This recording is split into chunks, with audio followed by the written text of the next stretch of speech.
I feel like you just older mum. Oh, we're recording. Welcome to the fourth pod. We made it. We made it without it. Every last one of them has been explicit. And before we even start, this one gonna get blue. That bit's not going in. No, you should cut it out. But at the same time, Robbie, if you don't, I don't blame you. It's an amazing start.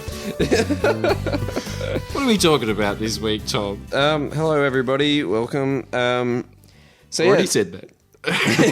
Yeah, just get to the butt. Double intro. Yeah. So we're talking today about lots of things. We're talking about Bob Hawke and the new TV mini-series that Jordan saw, and we wanted to and also it wasn't you. I saw it on YouTube and it was posted up 5 months ago, so in my mind it's all new. Yeah. But I think I remember seeing it advertised when in the 2000s, before we got into teens. Yeah. So it could be around 2009. Really maybe. I've never heard of it, so it could easily be very old. You're the only one that knows anything about this one, but I'll give it my all.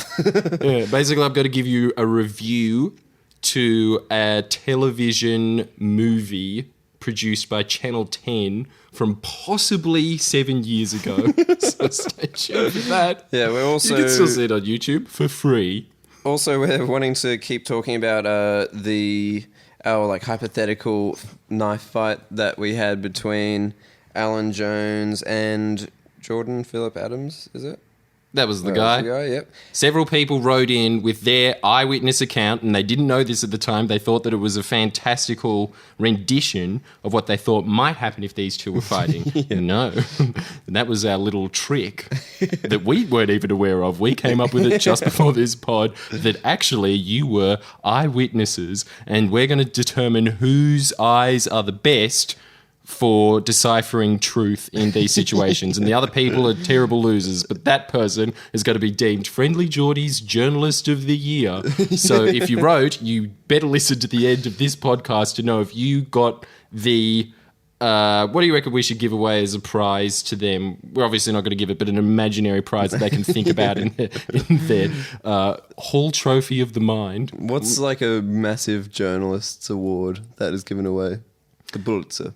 Yes, but maybe we should give away the shoulder pads. Knife. Yeah, Robbie just said a knife.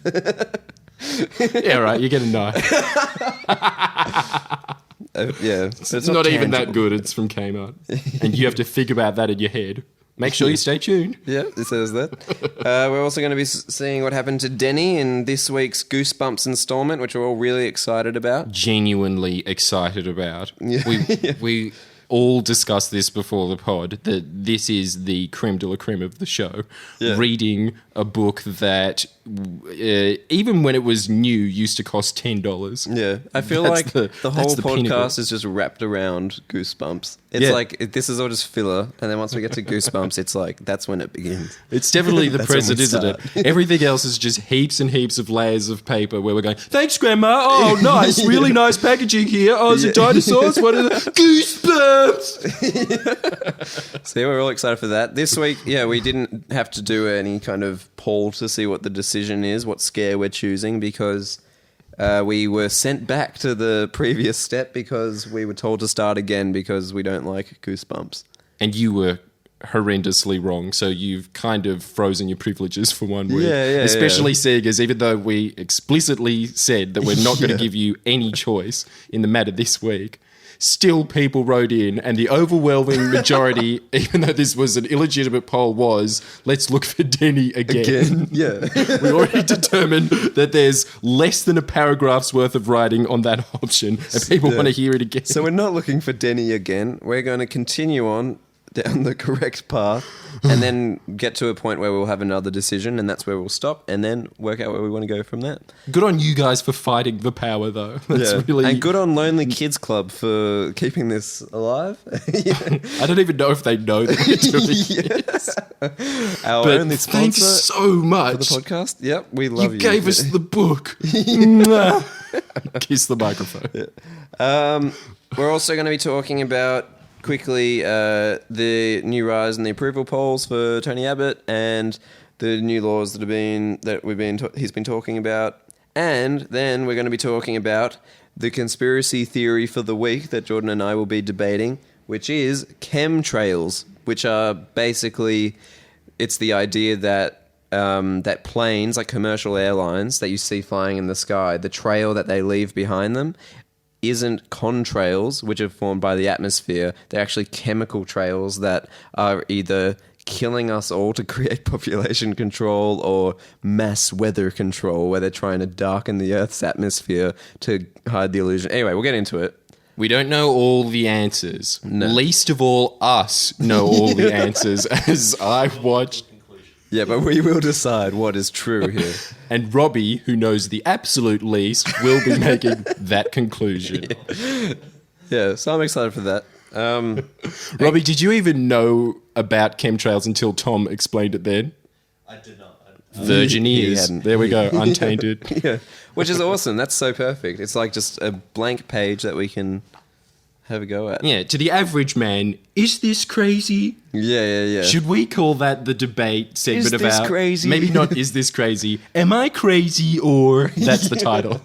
Yeah. So stay tuned for the newly renamed title, Am I Crazy or... And it That'll should be always happening. start with you introducing, like doing your argument first at Robbie. Like, is this crazy or what, Robbie? And then you explain it to him. And then I need to try and be like, no, it is crazy. This is why. And then Robbie can decide. Much like the TV show Thank God You're Here, mixed in with a very heavily scripted show like Friends. That's the amalgamation of what this segment will be. Yeah. And Minus just the put in a script. massive dose of Alex Jones into that, the most popular, which is terrifying if you think about it, talk show host in the world when it comes to online content.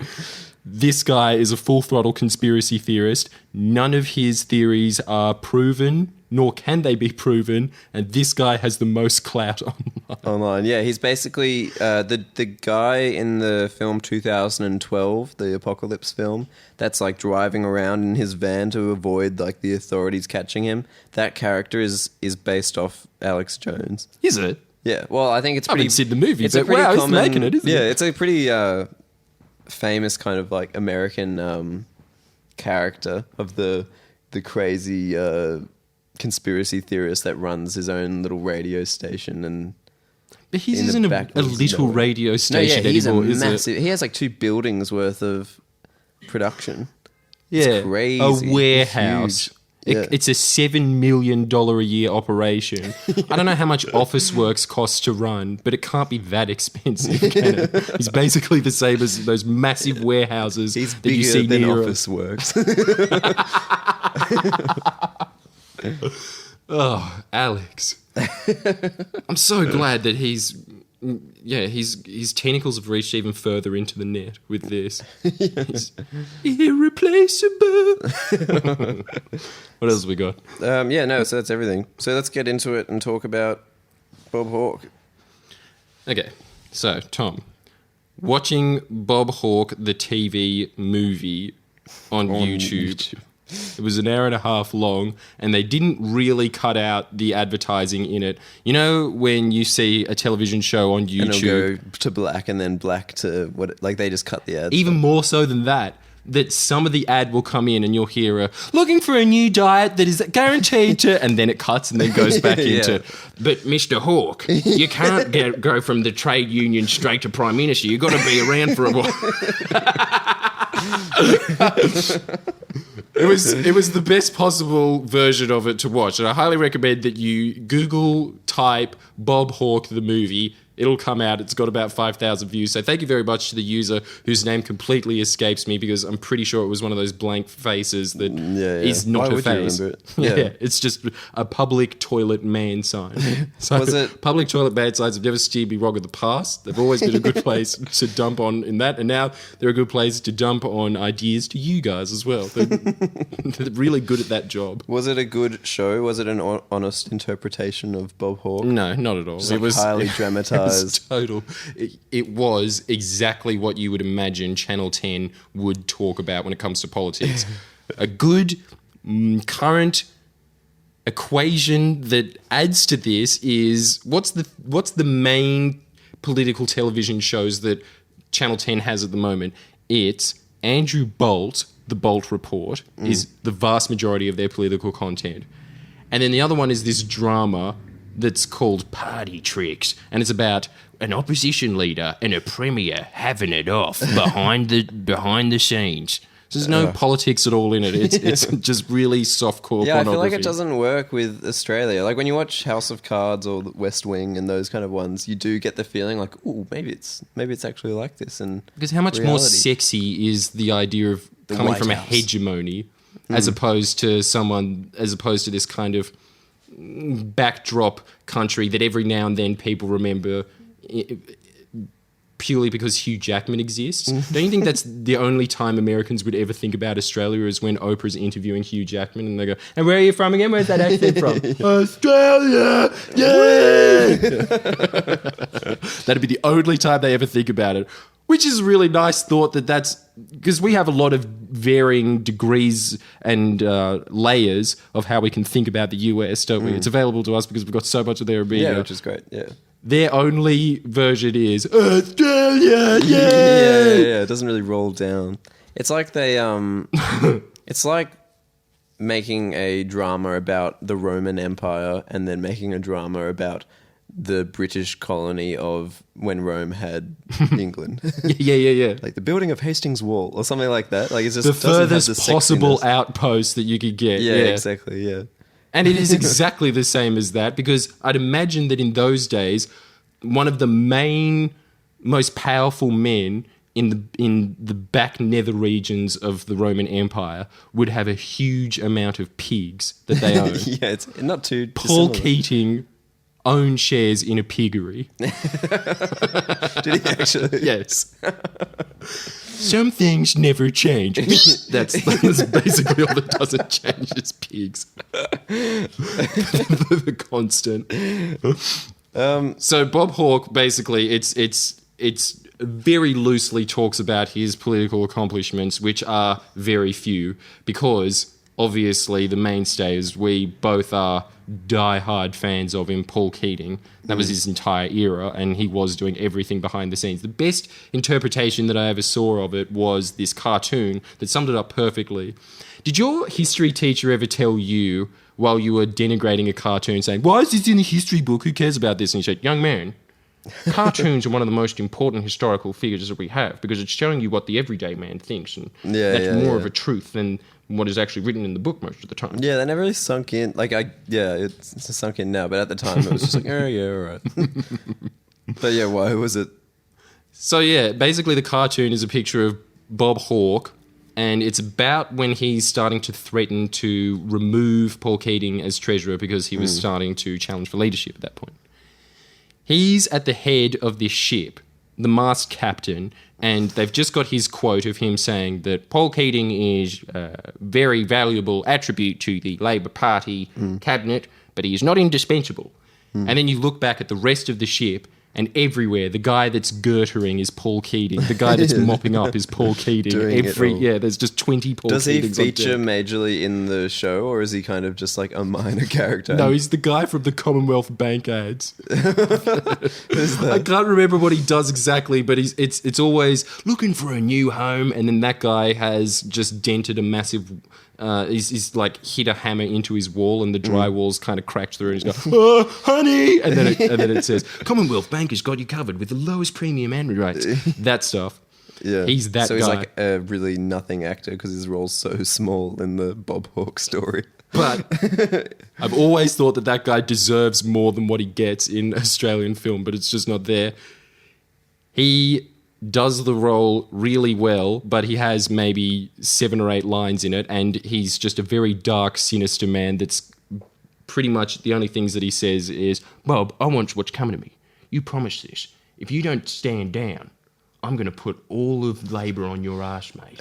This is the end. This is the end for you." So they paint him as being a bad guy. Yeah. Of course I guess they would. He has to be in that story. And that's the other reason. If it's on Channel 10, of course Bob Hawke is going to be the hero in that context, because the people that listen to... This is the perfect description of the two audiences from ABC to Channel 10, isn't it?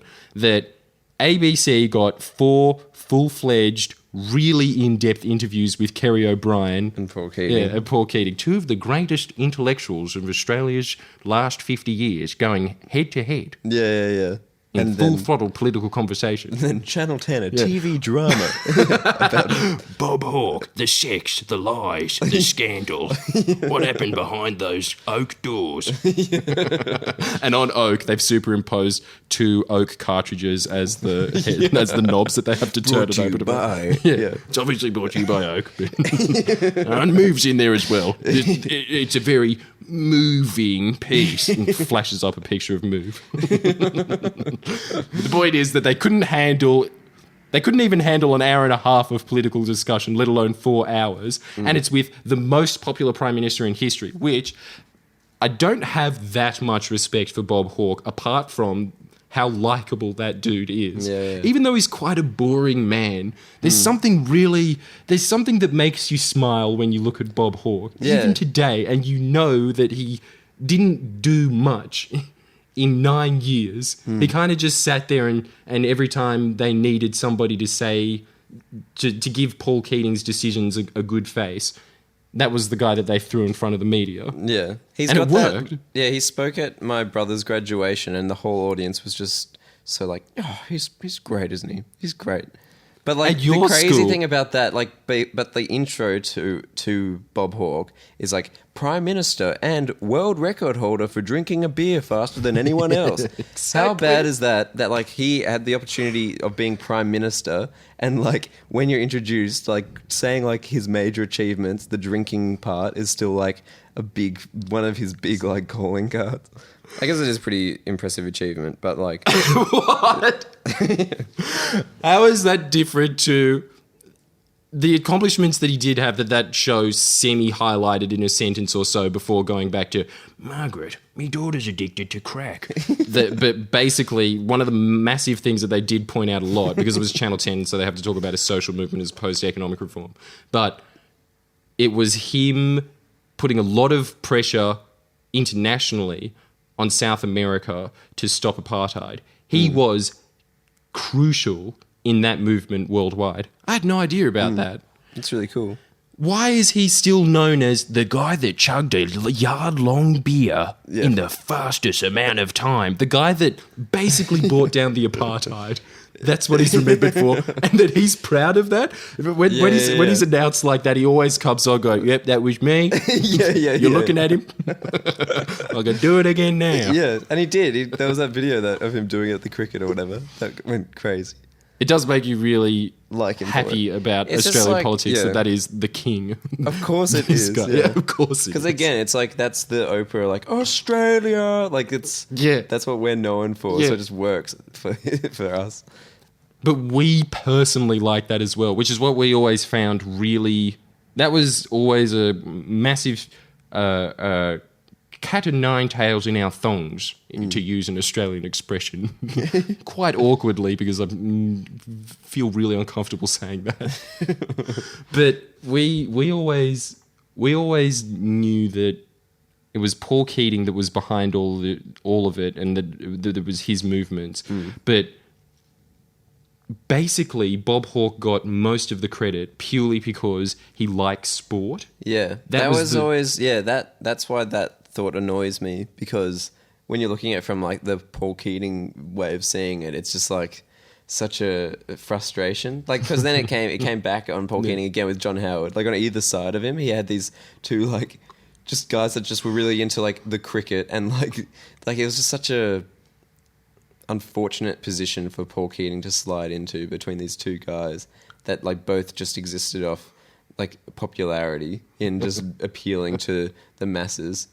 Like he was Purely because they liked cricket and he liked European watches and opera and like what was it and like classical music and fine suits. These are the marks of somebody with some sophistication. it was like front clearly. page news, like a big deal that he went to the cricket with Bob Hawke and he didn't enjoy himself, like he got bored or something. He started like reading the paper or something. It was this big thing, like he can't even enjoy a game of cricket. He's hardly Australian leadership material. How Like, is that?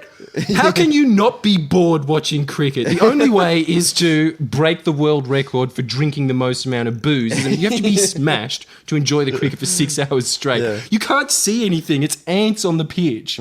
It's like that episode of Rocko's Modern Life where they go to the nosebleed section and they have to go up onto the crane. Yeah. It is exactly that. They are little termites. Yeah. Well, it's just such a funny thing as well that's like something that can be argued about, that it shouldn't, it's got nothing to do with leadership at all. Why does that get him brought up? Basically, the reason why we brought this up was because we were wondering, obviously there's going to one day be a telemovie about Tony Abbott's reign. I don't think that it's going to be on this channel, but it'd be great if it was. Wouldn't you really petition 7Gem to air the dreamiest steamboat in Australian politics ever, Tony Abbott? Something really repulses women about him, but there's always, when you talk to most men that don't absolutely despise him, they can see that he's ruggedly handsome. Yeah. But it's really unfair that he's not a gay man, is it? Because every single woman finds him repulsive for that same reason. I can imagine too much hair. I can imagine like in his TV miniseries, there would be a scene of him going down at dawn to the local beach swimming pool. You know, there was always like a pool at like any kind of local beach, and him doing laps of the pool and it kind of like showing him like swimming and then flashing into his mind, thinking about all like the problems that he has going on, but he kind of like exercises his way through it. Yeah. The title of this show would be Beach Prime Minister, 7:30 on Wednesday. It's such a side day, isn't it, on Wednesday? But they got to do it. They got to put some Australian content on there. How would you swing the story to make him? Would it be like a nation against him? He fought for like what we needed, like that kind of tone. How could you? I guess, how did they do it with Bob Hawke? If they're never looking at policy and stuff anyway, it wouldn't be too hard. It would just be a character-driven thing. It was just a nice guy that used to sleep around with a bunch of chicks, and then they said, can you stop drinking and sleeping around, and then you could be Prime Minister because everybody thinks you're a champion. And he's just, oh, no, it's going to be tough. The Silver Fox, I don't know. That was his name, wasn't it? The Silver Fox? Was it? I think that's what Paul Keating started calling him disparagingly. I don't think that was an affectionate term, but I could be really wrong. I wasn't alive in 83. Paul Keating should have gotten... he doesn't deserve interviews is fine for him. But I think what would happen with Tony Abbott is, interestingly, just how 75% of Australians liked Bob Hawke at his peak. At Tony Abbott's lowest point, he was around 25% approval rating. So he is the most unpopular Prime Minister and had that little chunk of Australians that is why can't it be 1950 again? Then I won't have to get another calendar. I can just go down to the basement and pick one up. Saves time and money. So he is looking That's out why for us. 25% of people like him. Yeah, well, to save it would be the $10. same kind of show then, probably. Like because Tony Abbott has that endearing character behind him. Like he seems like a nice dude, like you're always saying. He seems a nice guy. Let me clarify this, as I know that my audience, none of them feel anything but total aberration for him. So, no, I didn't say that, guys. It's true, though. I do actually genuinely like Tony Abbott a lot. I think he'd be a really nice guy. I wish he was my dad. Anyway, the point is... Now that we've got that little clarifier out of the way, I think that he's nice in the way that Forrest Gump is nice. Don't you think? But Forrest Gump wouldn't be a great leader. No. Yeah. But if you yelled at him, run, Tony, run, he'd give it his all. Yeah. Which is what he does, doesn't he? He gives it his all. Well, do you think that that's what it would be? Maybe it's not Beach Prime Minister. Maybe it's Having a Go, the telly movie on 7Gem. One woman, his wife, just like with a shotgun shooting out on the front of the lodge to a bunch of reporters going, you leave Tony alone. He ain't meaning anybody any harm. It'd be so cool to see it because they'd swing it in such a funny way. Like it would be... You know, like him, the whole scholarship for his daughter thing. It would be like, Dad, like, I really want to do it, you know? It's what I it's what I want to be when I grow up. And he's like, I'll try and sort something out for you. Yeah, like those he's the good guy, scenes. kind of like at getting her, into this school, and it's like, what a great guy. History glosses over everything, doesn't it? Mm. Even when you look at that with a kind of hindsight perspective of him going, it's me daughter.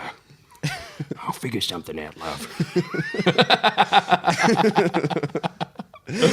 You don't feel any corruption about it anymore. It becomes a story of a father that loved his children too much. That was his only cry? Is that so bad?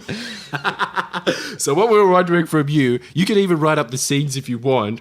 We want to make a little preview to the up-and-coming Tony Abbott telemovie that will hopefully be appearing on 7Gem, and we'll use that as our little pitch that we'll display on next week's podcast. But just remember that Tony Abbott has to be like a champion in it. It can't be negative. He has to be a really well-meaning guy. And it has to be something that we can remember, that you think we will remember back on as being a negative event. And if it's negative, it has to be negative from his perspective. Don't you think the downfall of Tony Abbott will, in the future, even though this is not the case at all now, but it'll be glossed over in history as, I really think the wink was the downturn of the Abbott government. When a wink brought down a government. Was it that bad? Something like that. You have to see it from his perspective. You have to being John Malkovich, Tony Abbott's mind, if you want to participate. If you want to write something negative, that's fine. We'll probably read it out as well, but it would you're not going to win. It's not. So be it on your head. Cool. All right. Well, yeah. Let's talk about Philip Adams and Alan Jones, and their knife fight. Well, as promised, we made... Oh, sorry. We were just getting hand signal from Robbie. What was it? He was just saying how long we've been recording for. Oh. Well, I've lost what I was talking about now. What was it? We made talking about Alan Jones and Philip Try not Adams. to be intrusive, were you, Robbie? Now Yeah, well, it was too obvious, mate. It was too obvious. Should we be more subtle about it, all right? Yeah, that's right. We were talking about last week. We were discussing who would win in a knife fight, thanks to Michael Battinson's betting it out of the park question. Yes, which was, if Philip Adams and Alan Jones were in a knife fight, who would win and why? Everyone thought that it was Philip Adams that was going to win, but we'll see at the end from eyewitness accounts. So I've given it away. 100%. We know what's going to happen at the end. But this is a preamble, little introduction, the pre-fight interview that they have. Philip Adams is there in this word-for-word account that we have of it. I think Tom is busily trying to put up as we speak. Nice. Just there it is. Yeah. Look at that. Mm-hmm. So... Philip Adams is there, but you might be surprised at how little he talks in this. Tom? Take it away. Take it away. So just to clarify just so this... you are aware, Jordan has pre-written this, and I will... Yeah, and I'm the character of the host, and it's you. And Jordan is playing Alan Jones. And this is a read-through and performance at the same time. Yeah, because I'm yet to read this. Okay. Are you stoked, man? You got it all? It's the first annual hobo stabbing. What would the character be like? I imagined him to be the guy, I can't remember his actual name, but his nickname is Rabbit, who is the... NRL football host that's been around for 30 years. So kind of it's the first annual hobo stabbing grudge match of airwave giants. Alan Jones. Not the voiceover, the guy that's going, welcome back to Friday Night Footy, and what a pumped show it's been. Two mighty teams, Storm and, I don't know, what's that other nature force one? Why do they keep calling them bloody forces of nature instead of animals? It's not what happened when I was around. I was never on the field, but, when in my commentating days, which are still here. Right, so that guy. Yeah. To give you a nice little example of what he says these days. Because he must be suffering from Alzheimer's at this point. Is he not on it anymore? Who replaced him? Phil Gould. Is he not on? I don't know. This is all speculation. But sounds like a horse, horse caller, kind of a horse race commentator. That kind of voice. It's very sleazy, isn't it? It's as if to do his job, you have to use old oil from KFC, put it through a comb, and use that as gel in your hair to get. This is we can't remember his name, Warren something, but his name's Rabbit. His nickname's Rabbit. Oh yeah. And he's still allowed to commentate, even though there's a team called the Rabbitohs. I sense a bias. I don't think he likes them either. Really? Yeah. Ah, what? It settles them out. All right. So if you could do that voice, that'd be great. If you can't, do what you want. All right. Hello, everybody, and it's the first annual hobo stabbing grudge match of airwave giants Alan Jones versus Philip Adams in Big Mouth, Bigger Knife. And just as a general side note, we are very aware that both our hobos are financially accommodated for their talents, and thus they aren't hobos in the traditional sense, but they are transients in their mental pursuits, always searching for the perfect conversation. Like that? It's a very poetic rendition. I was expecting that to be a joke, but I like the twist on it of you making it sound like that was a very insightful thought, that they're always searching for the perfect conversation, and that's why they're hobos. Transients of the language. Yeah. Still, would have been good if we used real hobos in the first annual hobo stabbing grudge match of the airwaves. Then again, so would a genetically modified plant that chops down trees and has a vocabulary of one sentence, which is to mumble after it finishes chopping, and that is, "The awful deed is done, sire."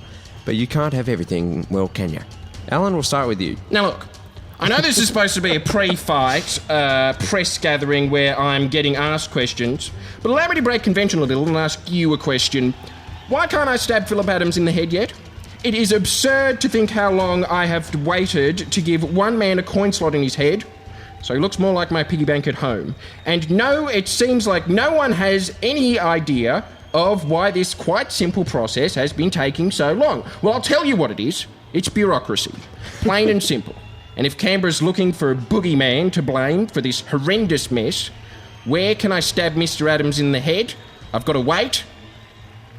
If Canberra has any sense of decency, they'll fess up and tell everybody that if they're looking for somebody to blame, they need only look at their elected representatives. I'm Alan Jones.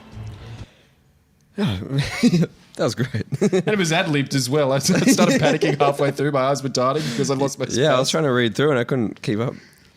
Made that all up pretty much. Yeah, that was... Oh, man. We're breaking the... All right. I believe there was a question somewhere in that. What was it again? It was a very long time ago it was asked. And I didn't get any bloody answers.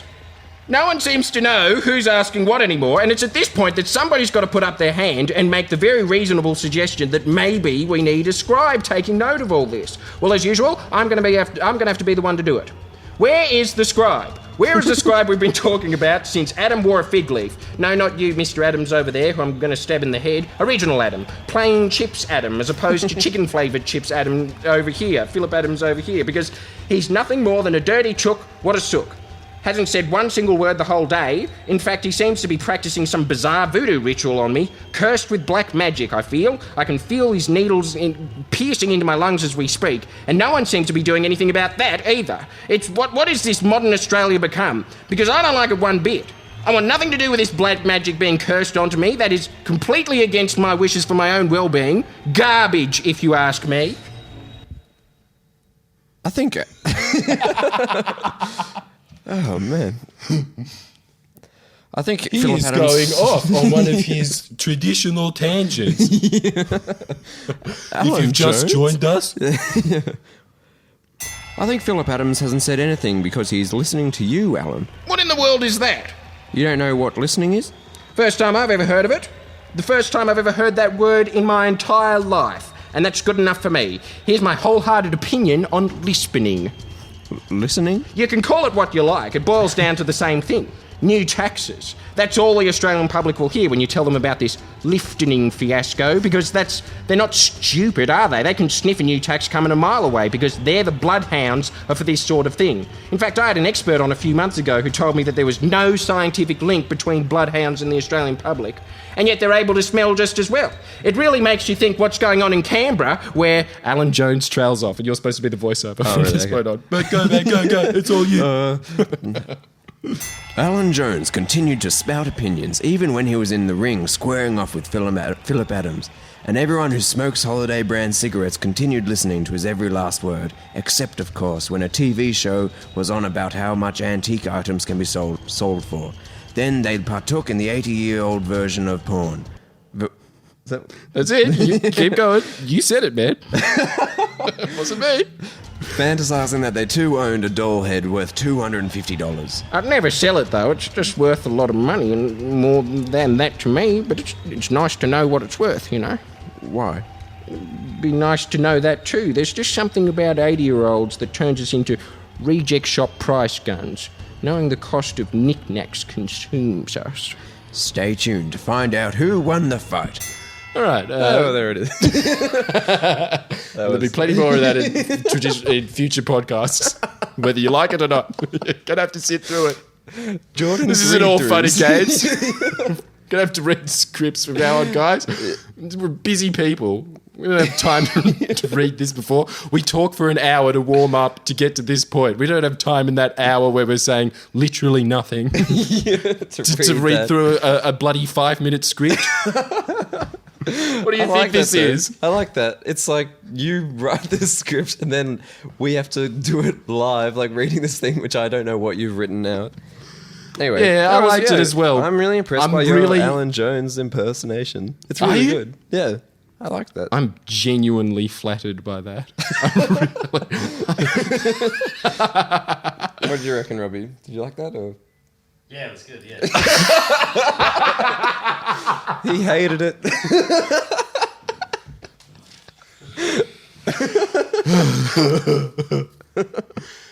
Kinder words have never been spoken.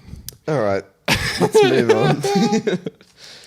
Okay, so now, well, we've all been waiting for the main part of the entire podcast, Goosebumps. With Robbie, who's just after we've read a script, we're now going to read a book. So sit tight and listen again, kids. Should we? No, we've already said it. No, we're doing it. All right, so It's already on. I already dog tagged it for you because I knew that you were going to do this dog tagged. half-assed, which is what you're doing right now. So we've turned to page 72. We're going into the time machine, guys. Whoosh. Get ready for mayhem. I'm ready to travel through time, you tell Dr. Peebles. Good, the white-haired man replies. He punches some numbers into the computer keyboard. The computer starts to hum. The square doorway between the clock and the computer fills with a strange, shimmering glow. The chronoport is almost ready. The scientist says, pointing to the frame. I only need to adjust. But before he can continue, you hear pounding footsteps. You turn to see Denny racing toward you. Denny, you cry. He's heading straight for the chronoport. You can't go in there. You're not the boss of me. Denny yells. He runs straight through the glowing frame. There's a soft pop before he disappears completely. Oh no! After all. Yeah. You killed 2 birds with 1 stone. I knew it was the right option. Yeah. Go from oh no. Oh no! Dr. Peebles cries. He went before I made the final settings. If you don't bring him back within 2 hours of real time, he'll disappear into timelessness forever. You grab Denny's hand and press the chronometer buttons to escape. Shit. That was one of the... you're on the right page? Oh, you turned... It says you're supposed to turn to a different... Oh. To escape. Just don't remember that. Don't remember that part. We can The edit last this out. page worth of We can edit information. this out. I swear to God, Jordan. No, we can. Now, it's okay. Okay, It's not ruined. it's okay. Go now we've to the got right page, additional please. information. Oh, damn it, we should have known. I'm so disappointed in myself. No, go to the I'm right page. so- Go to the okay, right all right, here we go. I'm so sorry. God Lord. That was like the last moment of the book. I know!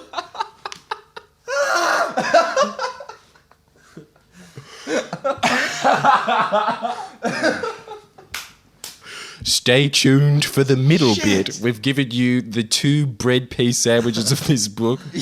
Now it's all meat, guys. The best part. All right. What's the next part, Robbie? What? You cry. You stare at the scientist. Your parents are going to ground you for life if you lose Denny. That's all you care about? That's what you're worried about. You don't care that he's going back into Napoleon's time and is going, good, I've got myself a new ass wiper. You'll have to travel in time to find him. Dr. Peebles tells you. I'd better make those adjustments to the chronoport so you don't disappear into timelessness too. You stare at the scientist as he fiddles with the time machine. You can't believe it. This guy is really serious. When you find your brother... That is unbelievable. When you find your brother, Dr. Peebles goes on. you must be touching each other before you use the chronometer. Otherwise, the device will bring only one of you back. No problem, you say. But where did Denny go? The future or the past? There's no way to know whether he's gone forward in time Or back? Dr. Peebles replies. You'll have to guess. Oh shit, that's so big. This is that's a great such a decision. big option. Do we get to choose? I bet we won't get to choose. You touch the chronometer around your neck. It began measuring real time the moment Denny disappeared. Already the seconds are ticking by. You have to decide, are you more likely to find Denny in the past or in the future? What do we do? Is Denny that our options? escapes. Okay, yeah. So the options are you more likely to find Denny in the past or in the future? To travel to the future, go to page 16. To travel to the past, go to page 44. Up to you guys. Don't steer us wrong like you did last time. But But just so we can give our own advice on what we think would be cool, I really think the future would be a much better decision. I reckon that would be as well. Yeah. We know what happened in the past. The future is a complete 100% mystery. Yeah. Or is this like a subliminal game we're playing where whenever we give like our decision, you always choose the opposite? So we actually want to go to the past, but we're just kind of like doing this so you don't try and like mess us up again and take us in the wrong direction. Yeah, that's what we would do. You bastards. Anyway, the future would be we better. like you a lot, but seriously, could you stop choosing the exact opposite thing of what we want to happen on this podcast every time? Could you give us one? Just give us one. Please, the future, just once.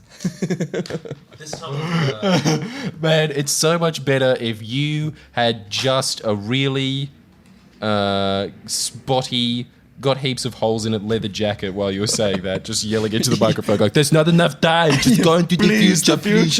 You have to listen to me. Just once.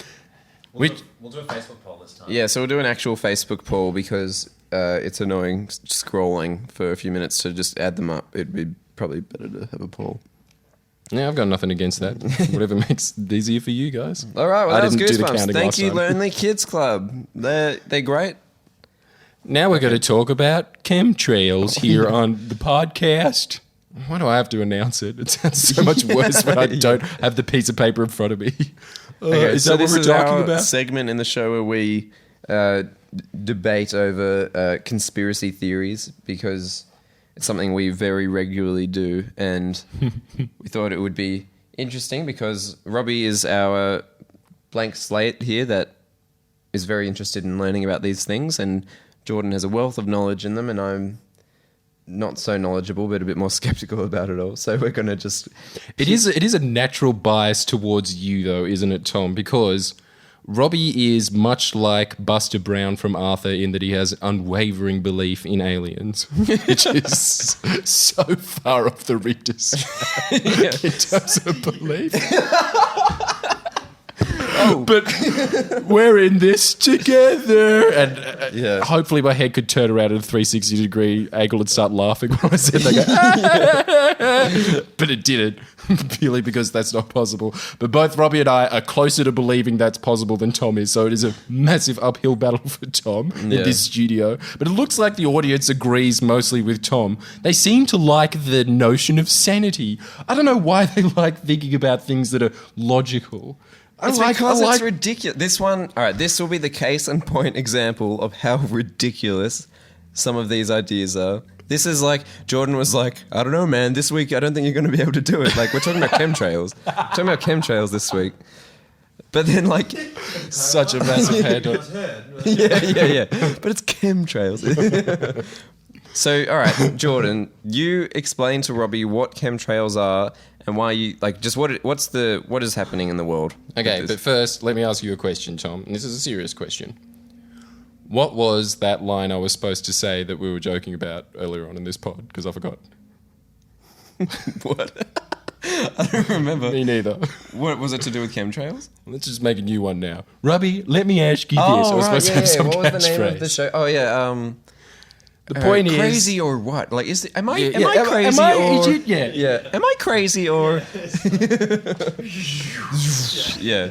Oh, I'm so glad you remembered that. That is a really good catchphrase. Robbie, am I crazy or are chemtrails not real? No, a chemtrail's real. Isn't it? Am I crazy or are chemtrails not... Can't figure out the grammatical syntax in this situation. It's a pretty complicated one.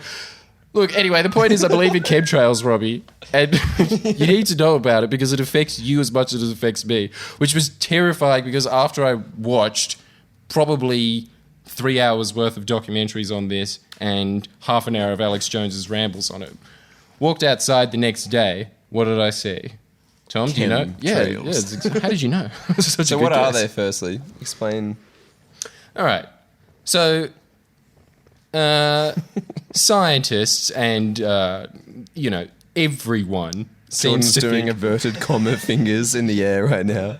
Because if you didn't do them, that would sound very logical. Scientists and everyone think. Not us, not you and me though, Robbie. Not us alien believers. We see the truth in this because... It's a good start to convince him, get him on side. You and me don't think. All right, yeah, no, I don't need it. This is too ironclad. Basically, what people have started to notice since the early 90s, and I remember this because my mum's friend's husband, who was a massive conspiracy theorist, best name for a conspiracy theorist as well, who's not famous, Frank. Frank was looking on one of those old 90s computers that could barely play Simzoo. And anyway, I was waiting for him to get off, but because we had 2 hours of internet back then, it was back in those days when Dodo would come out with something saying that 15 hours a month, and that'd be an incredible deal. He was using all of our data to look up some site that looks like pretty much any other internet site that didn't have millions of dollars thrown at it from 1990 to 2001.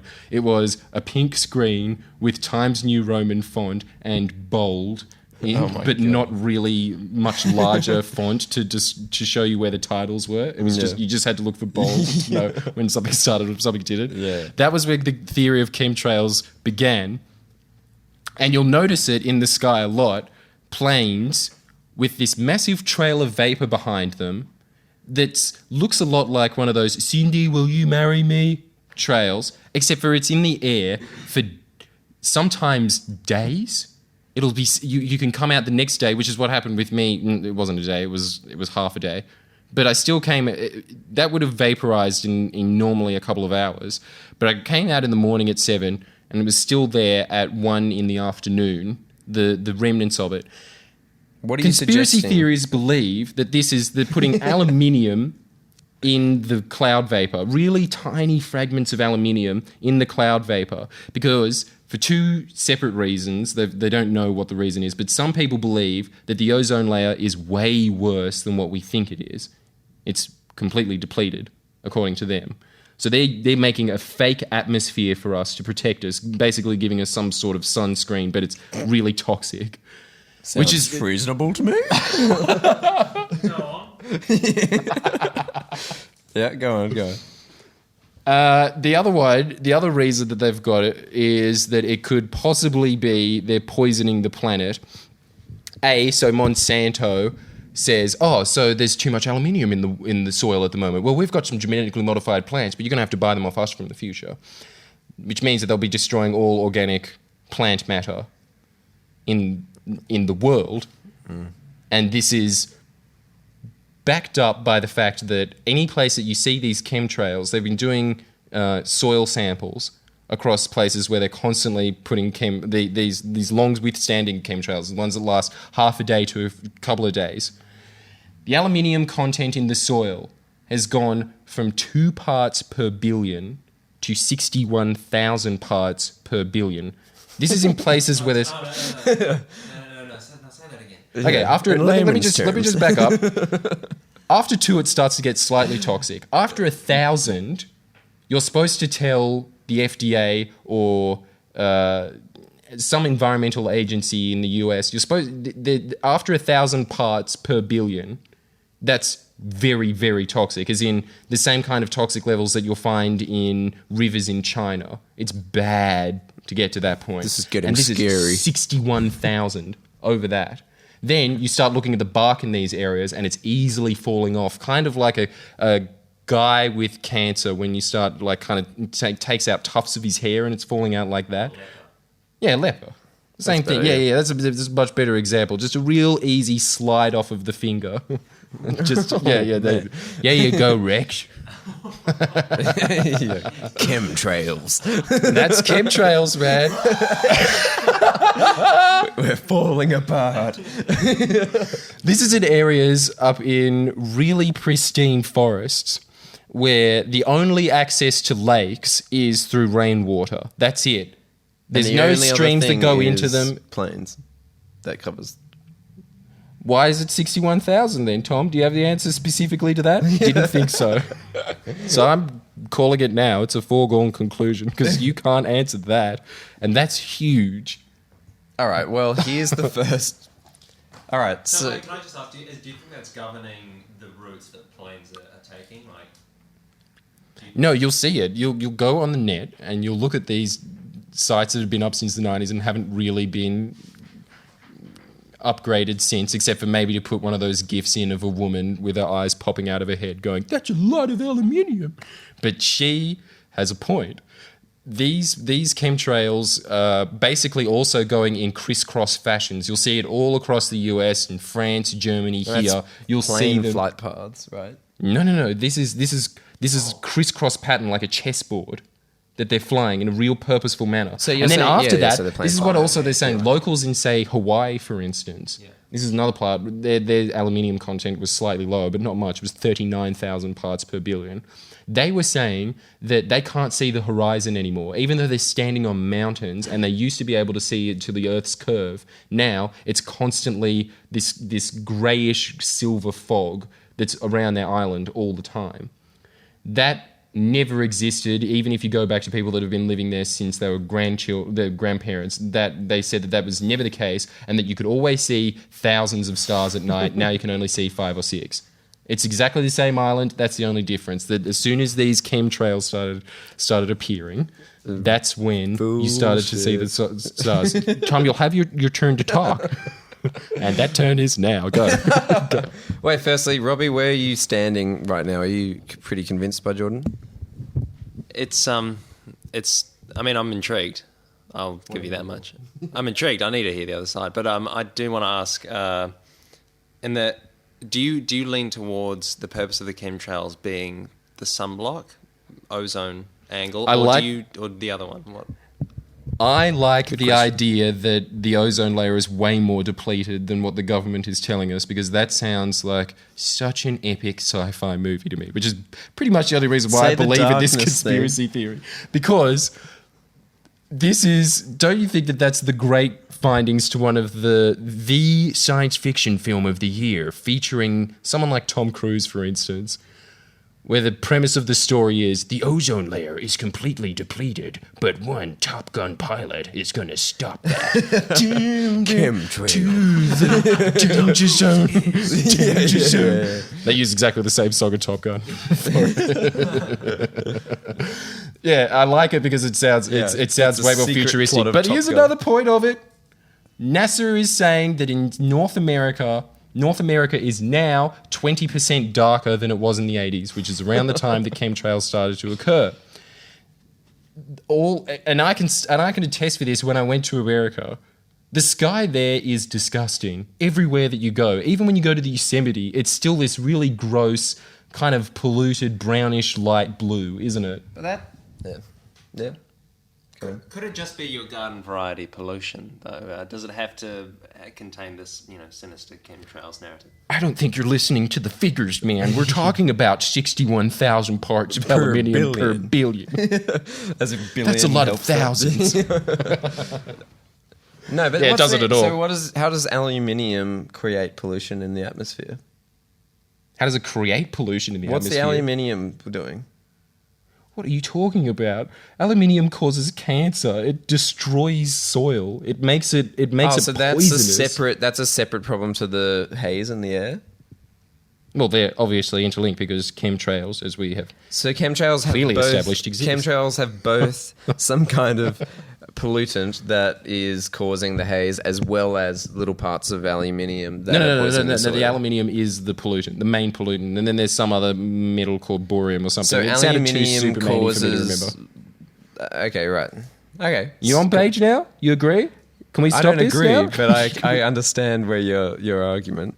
All right, the first big problem with what you're saying. Step, isn't it? So Jordan's trying to argue that the cause of this, there would be so many better ways to approach pulling this off than putting gas, a special kind of chemical, in commercial airlines, like Qantas, right? For this to be true, Qantas would have to be aware of the type of chemical that is going in some kind of almost like skywriting. Firstly, we know what chemtrails are. They're not chemtrails. They're called contrails, and it's fully understood what causes Call contrails. them what you will. It's got aluminium in it, man. No, we know exactly why there are trails left in the sky, and there's no question to that. The amount of time it stays in the sky is to do with atmospheric pressure and the a contrail that is left behind in the. It's well understood by the scientific community, and it's also well understood in the scientific community that aluminium stays in the air longer than just vapor. But it's not. You're saying what vapor is being ejected behind it. It's just they know what the trails are. But the best point about this is if it's some sinister conspiracy theory about how long things need to stay in the sky, think about stealth aircraft, right?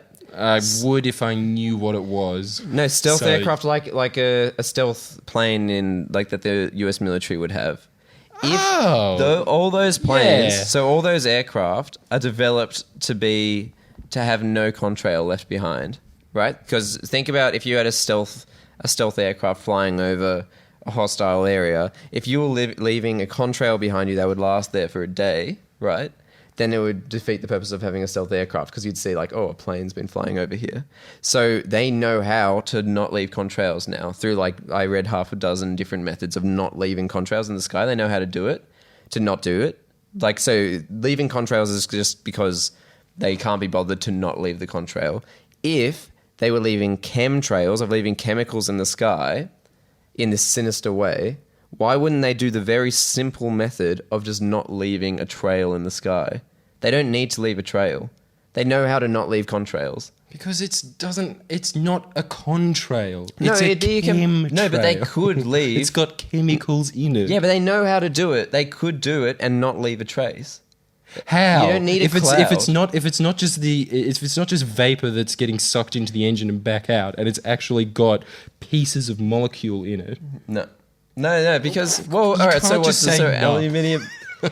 The other problem with it is that So, like, firstly, that's, like, majorly contentious that, like, you first have to accept that there is, like, some world sinister plot that every airline is in on, but no one admits. This is conspiracy theory is almost 20 years old. It's been abandoned by almost everyone. There is just, like, a little group left of people that, like, the hardcore conspiracy theorists that still believe this. The whole, like, there is not, you wouldn't be able to find one Robbie. scientist that believes this. We're in on it. I told you it was us against everyone.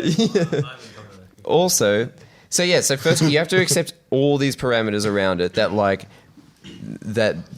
the ozone layer is completely gone and they've developed some way of keeping a fake ozone layer around us, which aluminium is required to do, which you'd think would be protecting us. But then in the same vein, you're saying that they're also trying to kill us by poisoning the soil, or like that it's helping, but at the same time it's not helping, or it's helping. Like it becomes such a massive conspiracy that then needs to work under this guise that doesn't even work. Like, you don't need the trail to be there. So you know for a fact that to make to deposit aluminium into the sky, you need a white cloud behind it. You don't know you can do it without a cloud.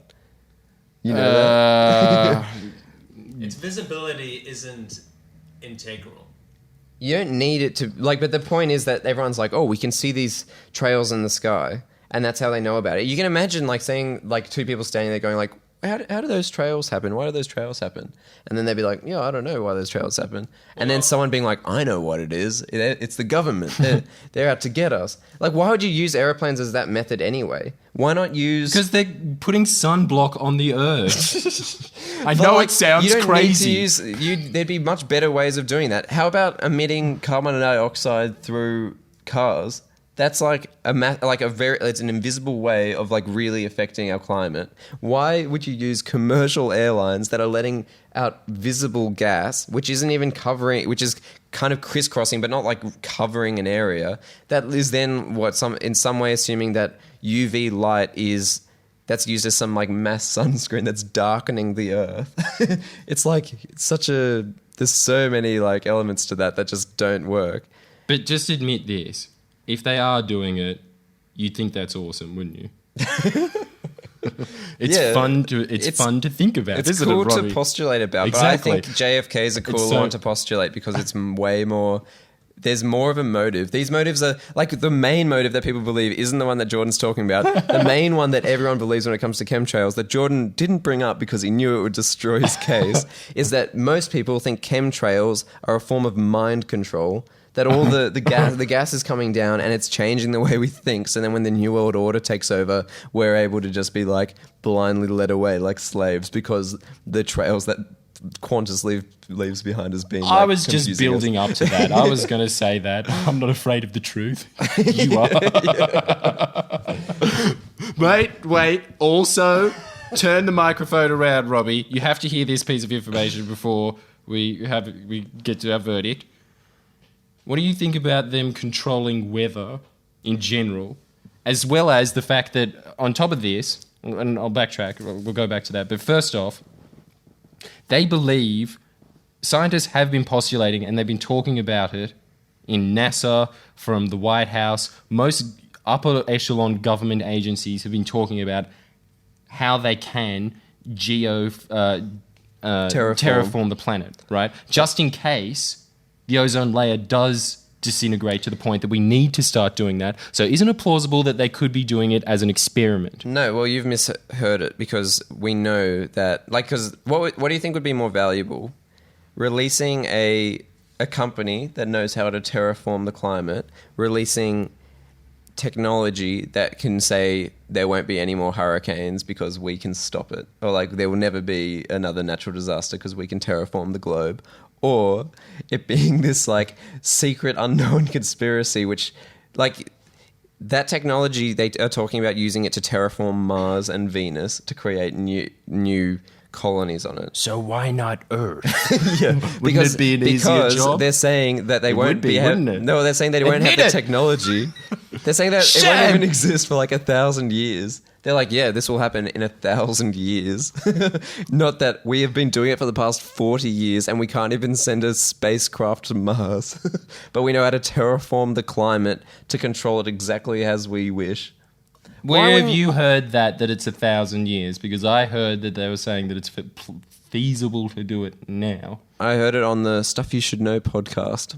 It's a pretty good source. Yeah, it's very good. Mine had really bad audio, and you could hear scratching.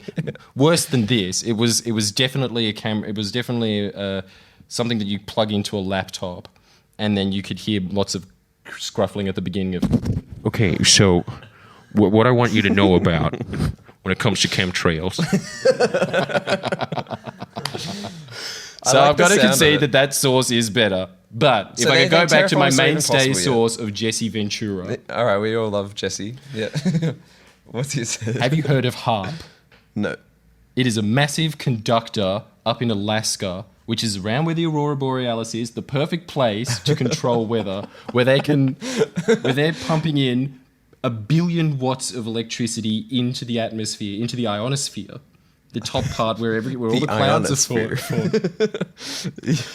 I basically know this because during the documentary there was this guy that was kind of he didn't look trustworthy, but he looked like he meant well. That kind of a guy. Are you bringing up he was going like, Borealis? What happens if I put some electricity in this little test tube where there's a cloud? Oh my God, it's going down. Exactly. I can control the weather with 10 megawatts. Imagine 1 billion.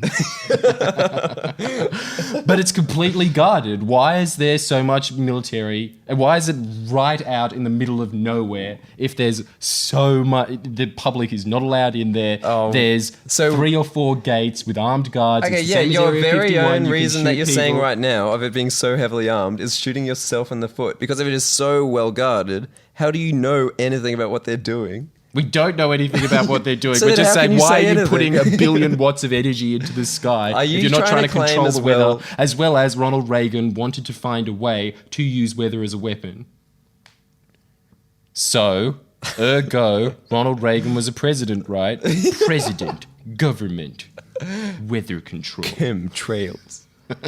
Are you also suggesting that the Aurora Borealis is caused by this? No. That's just it's nearby. That's crazy, Tom. I am. All right, Robbie, what do you reckon? The second conspiracy theory of the day. You guys weren't ready for this. I've got something. No, I was going to ask. Yeah, go, Robbie. I was going to ask. What? The aluminium poisoning. How else could that possibly be occurring? There is no other way. This is in pristine lakes that are up in the mountains. There's no access to that water apart from clouds. All right. That's the only way that it could come from the atmosphere. Because I feel like he neglected. And he's miles, and this lake is miles and miles away from any industrial complex, city, or even highway. There is no way that much aluminium can naturally occur in that environment. You saying there's no other way is firstly just saying, like, so the only way that it could be is chemtrails. It's not saying Bingo. We don't know at all, so therefore there's some nutcase has come up with this idea, so that must be it. Well, you don't have any ideas, do you, Tom? Yeah, but that's the worst argument. It's like... Well, it's filling up the void until you come up with something, isn't it? It is a cork plug until we've got something better. Do you actually not have... Well, I haven't looked into the aluminium thing. Like, I don't know about that. I don't even know if, like, but Jordan, like we just said, doesn't know if aluminium leaves a cloud or what, like, aluminium actually is doing. Like, why is it aluminium? What's aluminium compared to any other chemical? Aluminium reflects sunlight. Back at the sun. Yeah. But it's already... Giving it a bit of its own taste, bit of its own medicine, Bam! How do you like a bit of sun cancer, son? Planes fly way below the atmosphere. If the sunlight's getting in through the atmosphere, it's then reflecting off the aluminium as ultraviolet light, which means it's staying in the atmosphere. It's keeping the Earth warm. It's not reflecting it back out of it. But it's still making the Earth darker, isn't it? No, it wouldn't. It wouldn't make it darker. It would make it brighter because the more... I know that it's nice living in your fantasy world where the ozone layer hasn't been completely depleted. If they put a shield on the other side of the atmosphere that was reflecting the light, then it would. But planes are flying well below the atmosphere. Yeah, that is a really good point. Robbie, can you just disregard that from your final verdict? Because I don't know what to say to that. I'm sure there is an answer that someone's come up with. Definitely. Yeah. C. Alex Jones. That's your reference. We should start selling those purifying accoutrements. Yeah. Yeah. You can't fight the New World Order unless you're in total fit health. That's why you need Man Plus pills. Remember when they started selling that? Unleash your masculinity. Damn, that sounds non-scientific. Yeah, so everyone suggests ideas as well for next week's conspiracy theory, because that would be good to hear what you guys want to know about. It's always fun. Very strange thing for the person who believes in the conspiracy theory to say that, isn't it? Yeah, it's a good discussion. It's fun, isn't it? No conspiracy theorist thinks that this is fun. No, it's very serious. So, Robbie, what was your conclusion, by the way? I am the clown conspiracy theorist. Over to you, Robbie. Okay. I've heard both sides, and I think that I'm gonna probably side with Tom on this one, but with some reason. Jesus, that cut way deeper than what I thought it would. My feelings actually really hurt after you said that. Look, with some reservations. You are such a goblin, Tom. I'm in pain. No, and you're laughing at me. No, you are a leaf-like soul, Jordan. You truly are, and I appreciate that. You just blown me into a damn Mexican leaf blower and sucked out and put in the trash. Is this how you think of me? Because that's. But I suppose it's your opinion. Everyone's entitled. I like it. I like the idea of chemtrails. I think it's interesting, but I think it falls off with the mind bit. The mind control bit. Yeah, that's just look. That's the aluminium, just silly, isn't it? No sane person could believe that, could they? The aluminium is the best bit about it. The aluminium is your saving grace there. But we need to work out what's going on there. Okay, that was a really diplomatic way of saying that you don't agree with me, and that's the point that hurts. I can't wait though. I can't wait for one of these though to turn out to be true, and then it'll just be such a pie in the face moment for me. Because you're always so determined to convince me, and I'm just like, oh, shut up. But then that's all I care about. If one of these is true, which is horrifying if the ramifications of any conspiracy theory is true, and there's tens of thousands of these things, so it's probably likely that at least one of them is. But yeah, even if I was right about one of them, I would only care about it in the juvenile sense of going, in your face, Tom, episode 7, you said that the earth wasn't flat, and there it is, flat as a piece of paper. I could turn it into a giant aeroplane, and I think I will. Take that, Iraq, you're in the center. Did you know the flat earth thing is actually a myth, as it is? No one ever actually believed it was a flat earth. There wasn't a period of time when it was widely believed it was a flat earth. It's always been a narrowly thought idea. Really? Yeah. Even in the 1300s? Yeah, there was never a period. The Greeks knew it. The Dark Ages thing, it was never a thing. Well, why is Copernicus so celebrated for coming up with the theory that it's round if everyone knew it? No, he's celebrated for knowing that the Earth wasn't the center, that it revolved around the sun.